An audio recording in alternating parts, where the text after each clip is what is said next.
ನಮ್ಮ ಕಾಲೇಜ್ಗೆ ಹೋಗ್ಬೇಕಾರೆ ನ್ಯಾಷನಲ್ ಅಂತ ಇಳಿಸ್ತವ್ರೆ ಅಂದ್ಬಿಟ್ಟು ಎಲ್ಲ ಹೆಂಗ್ ನಿಂತ್ಕೊಬಿಟ್ಟವ್ರು ನೋಡ್ರಿ.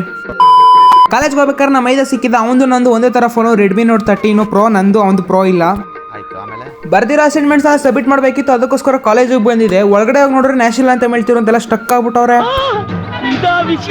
ತಗೊಂಡೋಗಿರೋ ಅಸೈನ್ಮೆಂಟ್ ನ ಕೊಟ್ಬಿಟ್ಟು ಮಳವಳ್ಳಿ ಬಸ್ ಸ್ಟ್ಯಾಂಡ್ ಬಂದು ನಮ್ಮ ಬಸ್ ನ ಹುಡುಕಿ ಅಲ್ಲಿ ಬಂದು ಕುತ್ಕೊಂಡೆ. ಮಳವಳ್ಳಿಯಿಂದ ಬಂದು ನನ್ ಗೆಟಪ್ ನ ಕಂಪ್ಲೀಟ್ ಆಗಿ ಚೇಂಜ್ ಮಾಡ್ಕೊಂಡು ಕುಡ್ಲಿ ಹಿಡ್ಕೊಂಡು ನಾನು ಮನೆ ಹತ್ರ ಹೋದೆ. ಲಾಸ್ಟ್ ವಿಡಿಯೋದಲ್ಲಿ ಹಾಕಿದ್ನಲ್ಲ ಪ್ರಸನ್ನ ಅಂಗಡಿ ಅಂತ, ಅವ್ರ ಹತ್ರ ನಾನು ಮೆಣಸಿನ ಬಳ್ಳಿ ಕೇಳಿದೆ. ಸೊ ಅವ್ರ ಮನೆ ಹತ್ರ ಹೋಗಿ ಒಂದಷ್ಟು ಮೆಣಸಿನ ಬಳ್ಳಿನ ಕಿಳ್ಸ್ಕೊಳ್ಳೋಣ ಅಂತ. ಮೆಣಸಿನ ಬಳ್ಳಿಲಿ 3 ತರ ಇರುತ್ತೆ, top shoot, bottom shoot and middle shoot ಅಂತ. ನಾನು ಮಿಡಲ್ ಶೂಟ್ ನ ಕಟ್ ಮಾಡ್ಕೊಳ್ತಾ ಇದ್ದೆ. ಈ ಗಿಡದಲ್ಲಿ ಇವ್ರು ಆಲ್ರೆಡಿ ಒಂದು 2-3 ಸಲ ಪೆಪ್ಪರ್ ನ ಹಾರ್ವೆಸ್ಟ್ ಮಾಡೋರು. ಪೆಪ್ಪರ್ ಕ್ವಾಲಿಟಿ ಚೆನ್ನಾಗಿತ್ತು, ಅದಕ್ಕೋಸ್ಕರ ನಾನು ಇಲ್ಲೇ ಬಂದು ಕಿಳ್ಸ್ಕೊಳ್ತಿರೋದು. ಕಟ್ ಮಾಡಿದ ಬಳ್ಳಿಯನ್ನು ಹಿಡ್ಕೊಂಡು ನಾನು ನಾಗೇಶ ಮತ್ತೆ ಗದ್ದೆ ಕಡೆ ಹೋದ್ವಿ. ನಮ್ ಗದ್ದೆ ಮೋಟ್ರಿ ಟೈಮಿಂಗ್ಸ್ ಇರೋದು ಬೆಳಗಿನ ಜಾವ 5 ಗಂಟೆಯಿಂದ 9 ಗಂಟೆ ಗಂಟ. ಗಿಡ ನಾನು ಇಟ್ಬಿಟ್ಟು ನೀರ್ ಹಾಕ್ಲಿಲ್ಲ ವೇಸ್ಟ್ ಆಗ್ಬಿಡುತ್ತೆ ಅನ್ಬಿಟ್ಟು ನಾಳೆ ಗಂಟೆ ಕಾಯೋದ್ ಬೇಡ ಅಂದ್ಬಿಟ್ಟು ಬಾವಿ ನೀರ್ ಸಿಗತ್ತ ಅನ್ಕೊಂಡ್ವಿ. ನೋಡಿ ಈಗ ಮೆಣಸು ಇಟ್ಬಿಟ್ವಿ, ಈ ಸಾಸ ಮಾಡ್ತಿದೀವಿ ಬಾವಿಗೆ ಹಾಕ್ಬಿಟ್ಟು.